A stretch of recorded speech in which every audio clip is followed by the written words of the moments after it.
नमस्कार दोस्तों। आज हम सभी कुछ महत्वपूर्ण विषयों पर संवाद स्थापित करेंगे। प्रथम विषय है राष्ट्रीय स्वयंसेवक संघ का छात्र आंदोलनों के प्रति विश्लेषण और उसके अनुशासन की शिक्षा। द्वितीय विषय है महात्मा गांधी का महत्व और संघ परिवार का गांधी विरोधी मानसिकता। तृतीय विषय है माननीय प्रधानमंत्री जी का नशा मुक्ति अभियान और हिंदू धर्म में व्याप्त नशा का व्यापार।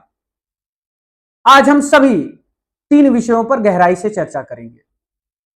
सर्वप्रथम हम राष्ट्रीय स्वयंसेवक संघ के छात्र आंदोलनों के प्रति विश्लेषण को समझते हैं। राष्ट्रीय स्वयंसेवक संघ के सभी प्रचारक और भारतीय जनता पार्टी के सभी बड़े नेता घूम घूमकर विभिन्न मंचों से यह बात कह रहे हैं कि यह जो छात्र आंदोलन हुए हैं, यह छात्र आंदोलन राष्ट्र विरोधी हैं, यह छात्र आंदोलन धर्म विरोधी हैं, यह छात्र आंदोलन राष्ट्र के भविष्य के लिए नुकसानदायक है। इस आंदोलन में शामिल छात्रों को बदनाम करने का प्रयास किया जा रहा है, उन्हें अनुशासनहीन बताने का प्रयास किया जा रहा है। इसके साथ ही आलोचना की सारी हदें पार करते हुए उन्हें गटर छाप बताया जा रहा है, देशद्रोही बताया जा रहा है। यह अत्यंत शर्म का विषय है, क्योंकि ये मूर्ख लोग हैं जो ऐसी बातें कर रहे हैं। यह मानसिक रूप से विक्षिप्त लोगों की टोली है, राष्ट्रीय स्वयंसेवक संघ और भाजपा में बैठी हुई, क्योंकि यहां सिर्फ बुजुर्ग ही सत्ता में बैठे हुए हैं, सभी बूढ़े हैं। यह वह बूढ़े हैं जिन्होंने राष्ट्र के लिए कुछ भी नहीं किया है।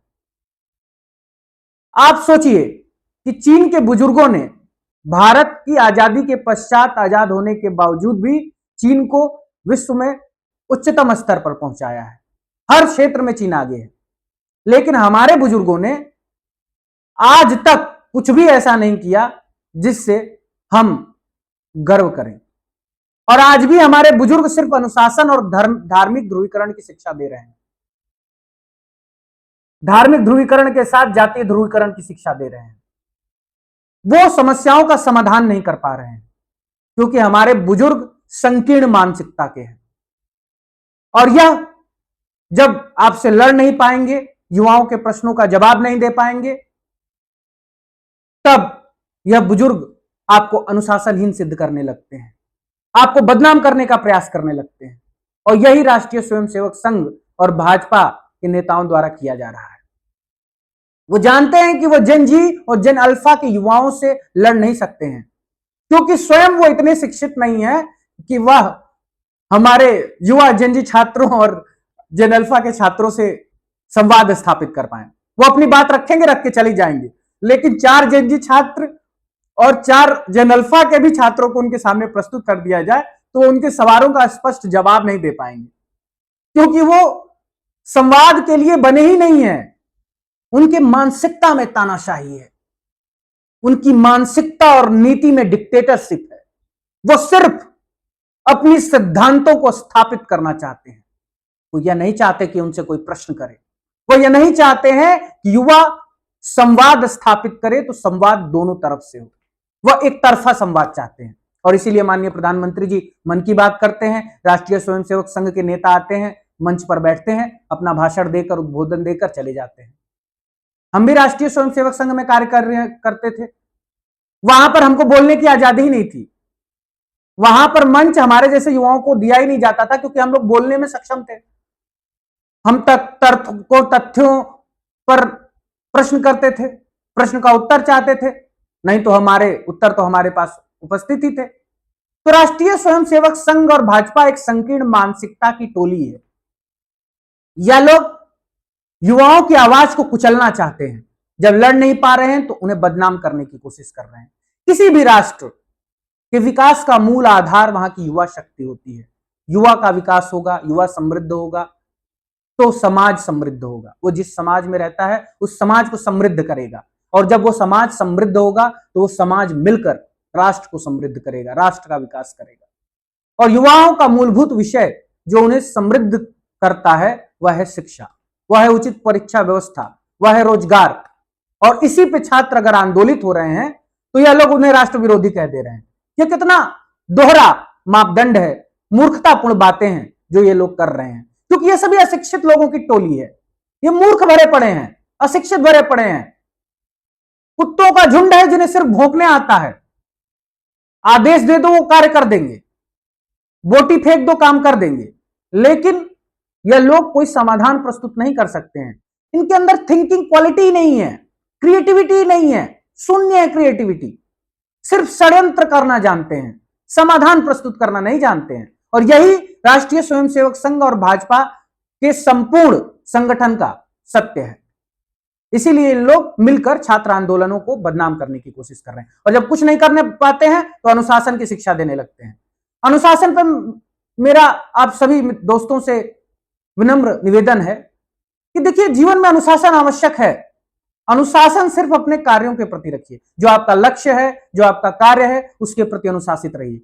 उसके पश्चात जैसे ही आप अपने लक्ष्य और अपने कार्य को पूर्ण करते हैं, जितनी देर अपने लक्ष्य के प्रति समर्पित होकर कार्य करते हैं, उतनी देर अनुशासित रहिए। जितनी देर अपने भविष्य के लिए आप एकाग्रचित होकर कार्य करते हैं, उतनी देर अनुशासित रहिए। लेकिन उसके बाद पूर्ण रूप से अनुशासनहीन जीवन जीने का प्रयास करिए, क्योंकि जो मजा अनुशासनहीन जीवन जीने में है, वो मजा अनुशासित जीवन जीने में नहीं है। लेकिन अनुशासित जीवन भी आवश्यक है, सिर्फ तब आवश्यक है जब आप अपने लक्ष्य के प्रति कार्य कर रहे हैं, जब आप अपने भविष्य के लिए कार्य कर रहे हैं।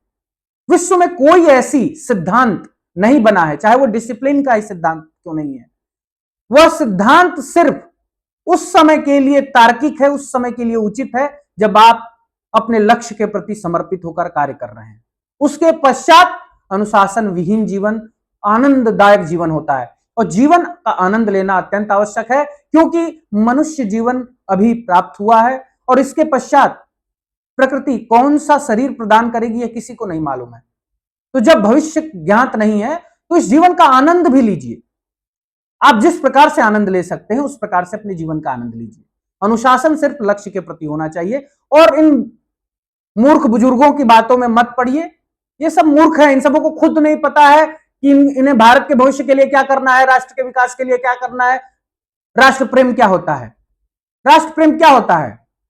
वंदे मातरम गीत गाने से राष्ट्र प्रेम सिद्ध हो जाएगा? भारत माता जो काल्पनिक देवी है उनकी पूजा करने से राष्ट्र प्रेम सिद्ध हो जाएगा?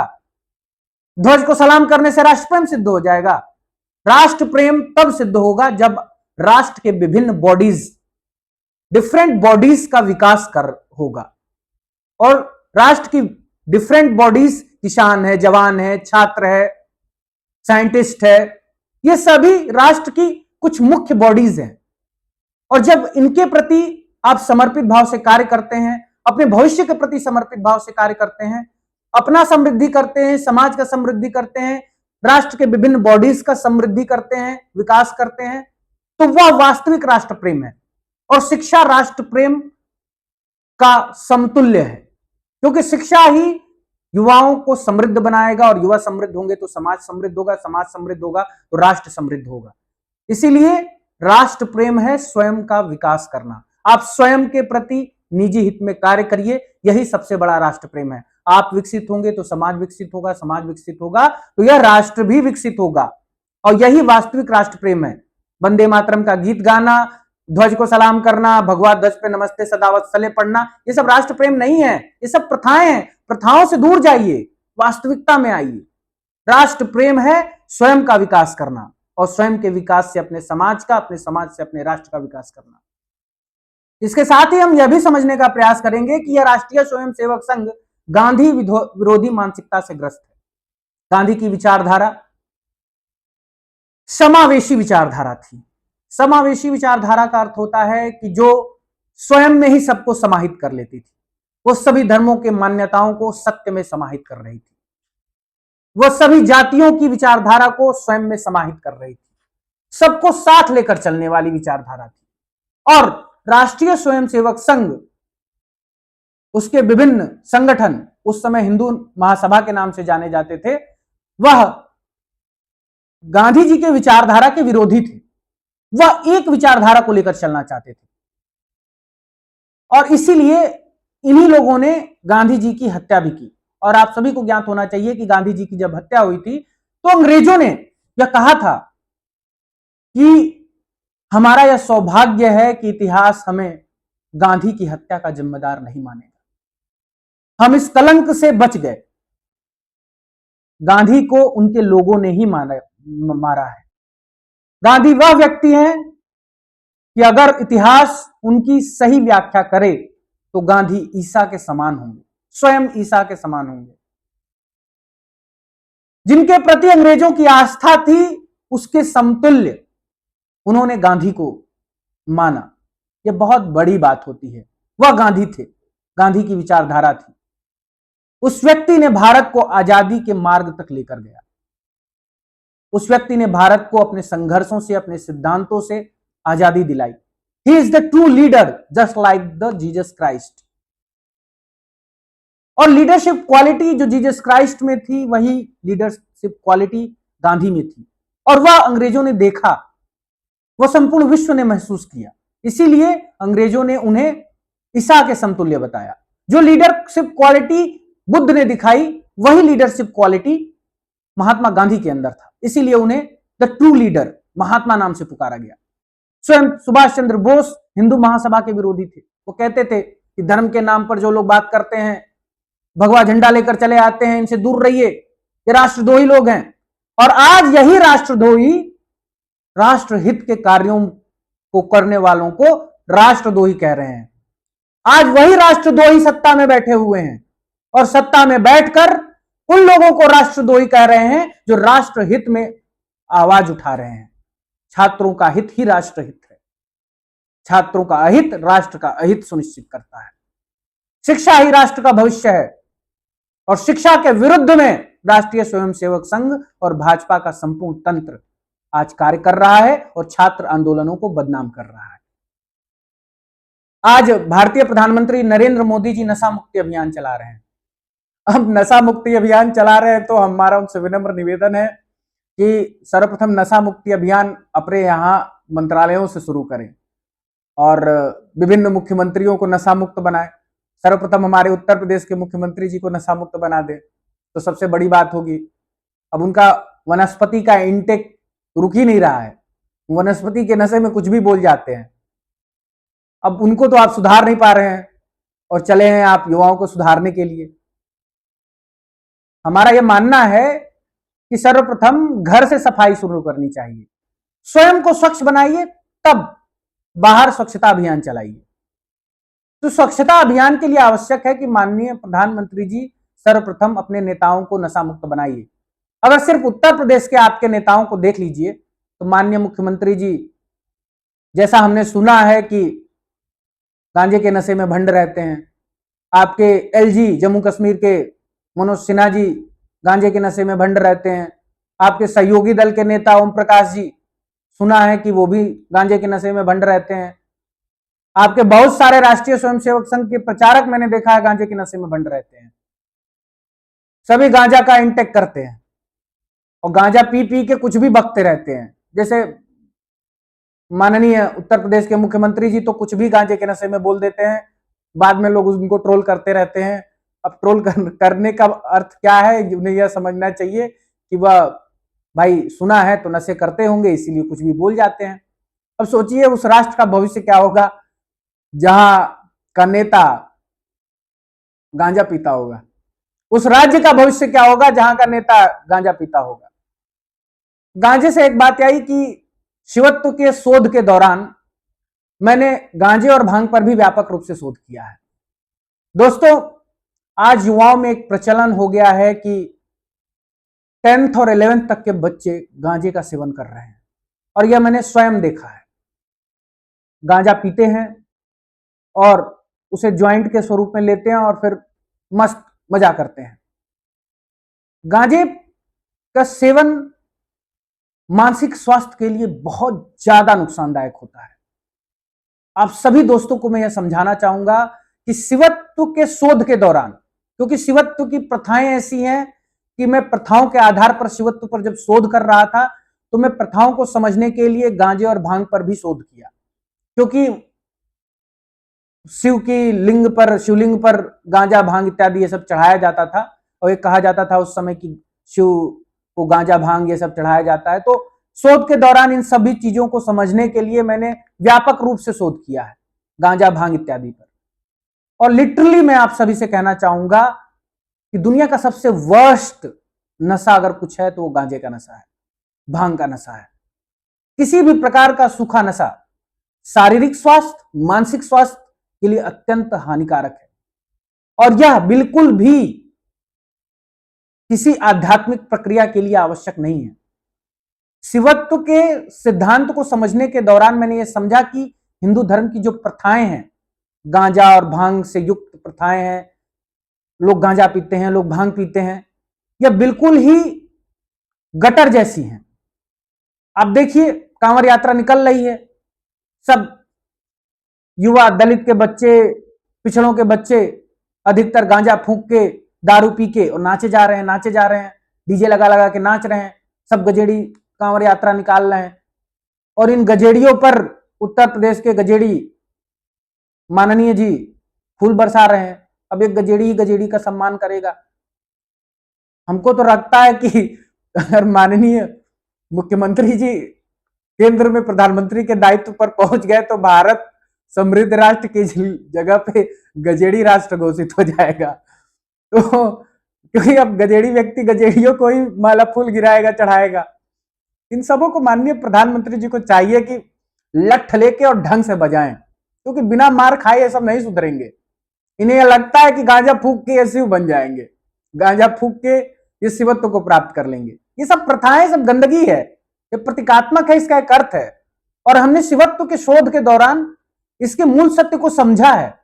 गांजा के और भांग पर जो मैंने रिसर्च किया, उसके प्रभाव को भी समझा कि भारत में व्यापक रूप से इसका उपभोग क्यों हो रहा है।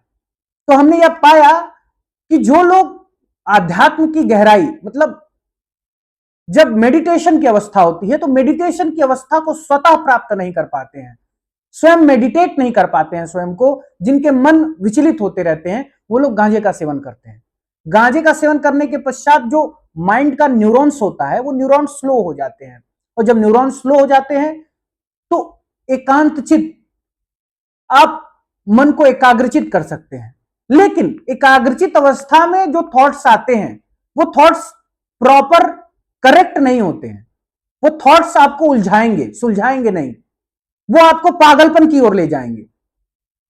तो गांजे का सेवन मूर्खतापूर्ण विषय है, चाहे वो भांग का सेवन है, कोई भी सूखा नशा है, अगर आप करते हैं तो वो आपको मानसिक विक्षिप्तता की ओर ले जाएगा, वह आपको सही मार्ग नहीं दिखाएगा। इसीलिए मेरा आप सभी युवाओं से अनुरोध है कि स्वयं भी, अपने छोटे भाइयों को भी, अल्फा जनरेशन को भी यह समझाएं कि किसी प्रकार के सूखे नशे से विशेष रूप से दूर रहें।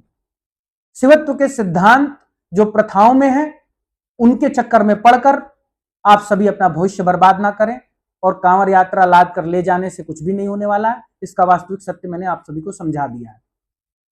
तो माननीय प्रधानमंत्री जी को तो सर्वप्रथम एक लठ मुझे दे देना चाहिए, उसके बाद से एक सनातन बोर्ड बनाकर उसका कंट्रोल दे देना चाहिए। तो पहले मैं लठ से जितने साधु महात्मा बैठे हुए गांजा फूकने वाले गजेड़ी, इनको लठ मार मार के मैं सुधारूं। उसके पश्चात दुख का विषय यह है कि उस लठ मारने की प्रक्रिया में आपके एक आध दो मंत्री, मुख्यमंत्री भी आ जाएंगे। तो यह तो कष्ट का विषय है, और मैं चाहता नहीं कि वो लोग माननीय, उन लोगों का अपमान करूं। लेकिन सच्चाई यही है कि माननीय प्रधानमंत्री जी, अगर आज हम नशा मुक्ति अभियान लठ मारकर सुधारना चाहें और नशा मुक्ति अभियान चलाना चाहें, तो उसमें आपके एक आध दो मुख्यमंत्री और मंत्री लोग भी कूटे जाएंगे, बहुत अच्छे से कूटे जाएंगे। ये आदर्श हैं समाज के, जो नेता बैठे हुए हैं कुर्सियों पर, ये बाबा जो धर्म का प्रतिनिधित्व कर रहे हैं, यह धर्म का प्रतिनिधि अगर गंजे के नशे में लिप्त है, भांग के नशे में लिप्त है, नशा कर रहा है, तो समाज को क्या संदेश जाएगा? और वही संदेश युवाओं को मिल रहा है, युवाओं का भविष्य बर्बाद हो रहा है। धर्म भारत में नशे के व्यापार का सबसे बड़ा कारण है। गांजा, भांग का नशा, सूखे नशे का सबसे बड़ा सैद्धांतिक कारण हिंदू धर्म के प्रथाएं हैं। इसीलिए मैं प्रथाओं के विरोध में रहता हूं और प्रथाओं के सत्य को समझाता हूं, और इसके लिए मैंने व्यापक शोध किए हैं। मैं ऐसे ही कुछ नहीं बोल देता हूं, मेरे जीवन के अनगिनत शोध भारत पर हैं। मैंने भारत के लगभग सभी मान्यताओं और प्रथाओं पर शोध किया है, चाहे वो शिवत्व का है या विष्णु का सिद्धांत है या बुद्ध का सिद्धांत है। सभी सिद्धांतों पर मैंने शोध किया है, स्वयं पर शोध किया है। और इन सभी पर शोध करने के पश्चात, इन सभी कुप्रथाओं पर शोध करने के पश्चात, उन कुप्रथाओं को त्याग कर उसके पश्चात आप सभी के सामने सत्य का वर्णन कर रहा हूं, यथार्थ सत्य प्रस्तुत कर रहा हूं। तो सर्वप्रथम स्वयं में सुधार करिए, उसके बाद राष्ट्र के सुधार के बारे में सोचिए। यही माननीय प्रधानमंत्री जी से विनम्र निवेदन है। इसी के साथ आज का विषय समाप्त होता है और हमारे युवा साथियों से विनम्र निवेदन है कि अपने हक, अपनी आवाज के लिए आंदोलित होते रहिए, अपने निजी विकास पर ध्यान दीजिए। आपके विकास से ही राष्ट्र का विकास है। गांधी के विचारधारा को समझिए। गांधी का विचारधारा ही राष्ट्र की मूल विचारधारा होनी चाहिए। इसके साथ ही नशा से मुक्त रहिए, नशे से दूर रहिए। आप ऐसे लोगों को अपना आदर्श ना बनाइए जो नशा करते हैं, जैसे उत्तर प्रदेश के मुख्यमंत्री हो गए, भाजपा सरकार के विभिन्न मंत्री हो गए, आरएसएस के विभिन्न प्रचारक हो गए। जो लोग नशा कर रहे हैं उनको अपना आदर्श ना बनाइए और स्वयं शोध करने के चक्कर में भी ना पड़िए। अगर आप शोध करने जाएंगे शिवत्व पर और नशा करेंगे भांग गांजे इत्यादि का, तो हो सकता है कि आप उस चक्रव्यूह से बाहर ना निकल पाए, क्योंकि उसके लिए आत्मबल की आवश्यकता होती है। और आत्मबल यह कहता है कि आप जब चाहें जो करें और जब चाहें कि हमको नहीं करना है तब से नहीं करना है वो कार्य, वो आत्मबल होता है। आपको स्वयं पर नियंत्रण होना चाहिए, आप किसी और के द्वारा नियंत्रित नहीं होने चाहिए। और धर्म के मामले में भी मेरा यही मानना है कि आप किसी भी धर्म की विचारधारा के नियंत्रण में मत आइएगा, चाहे वो हिंदू धर्म है, इस्लाम है, कोई भी, किसी भी विचारधारा के नियंत्रण में मत आइए। आप स्वयं की विचारधारा पर चलिए। मैं आप सभी को मार्ग दिखा रहा हूं कि किस प्रकार स्वयं की विचारधारा विकसित की जाती है और स्वयं की विचारधारा पर स्वयं के सिद्धांतों के अनुरूप सत्य को अपनाते हुए आगे बढ़ा जाता है। और मेरा आप सभी युवाओं से अनुरोध है कि बुजुर्गों का सम्मान करिए, लेकिन उनका मजाक अवश्य उड़ाइए, क्योंकि या फिर वो अपने में सुधार कर लें या फिर वो युवाओं से संवाद करना छोड़कर उन लोगों को संवाद करने के लिए स्थान दें जो लोग युवाओं को समझ सकते हैं। और यह मैं विश्वास के साथ कह सकता हूं कि राष्ट्रीय स्वयंसेवक संघ भाजपा के लोग युवाओं को समझने में असफल हैं। युवा भारत का भविष्य है और उसके लिए मैं पूर्ण रूप से समर्पित होकर कार्य कर रहा हूं। आप सभी युवाओं से अनुरोध है कि हमारी चर्चाओं को भिन्न भिन्न लोगों तक लेकर जाएं, चैनल्स को सब्सक्राइब करें और लाइक करके मनोबल बढ़ाएं, उसका ज्यादा से ज्यादा प्रचार प्रसार करें जिससे लोग जागरूक हों। हमको धन की आवश्यकता नहीं है, हमको सिर्फ जागरूकता पैदा करनी है। हमारा उद्देश्य जागरूकता है। धन कमाने के लिए मेरे पास नौकरी है, मैं अपने नौकरी से धन कमाता हूं, उस धन से जीवन निर्वहन करता हूं। यह कार्य मैं सिर्फ समाज के लिए कर रहा हूं, आप युवा शक्ति की भविष्य के लिए कर रहा हूं। इसी के साथ आज का विषय समाप्त करता हूं। धन्यवाद।